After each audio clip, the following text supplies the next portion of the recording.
இந்த 4 நரம்பு பிரச்சனையில ஏதோ ஒன்று இருந்தால் கூட ஒன்றா உங்களுக்கு டயபெட்டிஸ் வந்துருச்சுன்னு அர்த்தம், இல்லை உங்கள் சுகர் லெவல்ஸ் அதிகமாகிடுச்சுன்னு அர்த்தம். வரிசையாக சொல்கிறேன், நோட் பண்ணி வச்சுங்க. டயபெட்டிஸுக்கான எல்லா இன்ஃபோக்கும் என்னை ஃபாலோ பண்ண மட்டும் மறந்துடாதீங்க. லிஸ்ட்டில் நம்பர் 1 டயபெட்டிக் வெரியோரல் நியூரோபதி.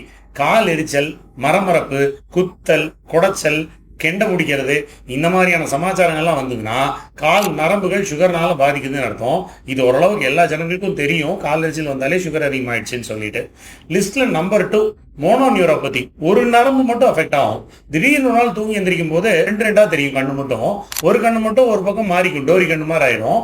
அதில் ஒரு விழி மட்டும் கண் இமை மட்டும் மூடுற மாதிரி இருக்கும். இது 3வது நரம்புன்னு சொல்கிறோம். அக்குலோமோட்டர் நரம்புகள் சுகர்னால பாதிக்கிறதுனால வருது. இதுவும் பார்த்தீங்கன்னு சொன்னாக்கா சுகர் கண்டுபிடிக்கும் போது பல சமயத்தில் கண்டுபிடிப்போம், சுகர் கண்ட்ரோல் ஆனால் தானாக சரியாக போயிடும். லிஸ்ட்டில் 3வது ட்ரங்கல் நியூரோபதி. ஒரு பர்டிகுலர் பார்ட் ஆஃப் தி வயிறில் மட்டும் எரியும். கரெக்டாக இங்கிருந்த சென்டர்லேருந்து ஆரம்பிச்சு முதுகோட சென்டர் வரைக்கும் ஒன்றா எரிச்சலாகவோ குத்தலாவோ இல்லைன்னா கசக்கி வலிக்கிற மாதிரியும் இருக்கும். இது நரம்பு சம்பந்தப்பட்டது. சுகர் கண்ட்ரோல் பண்ணால் இதுவும் சரியாயிடும். கடைசியாக ஹெர்பிசாஸ்ன்னு சொல்கிற அக்கி. நிறைய பேர் நினைக்கிற மாதிரி இது ஸ்கின் ப்ராப்ளம் கிடையாது.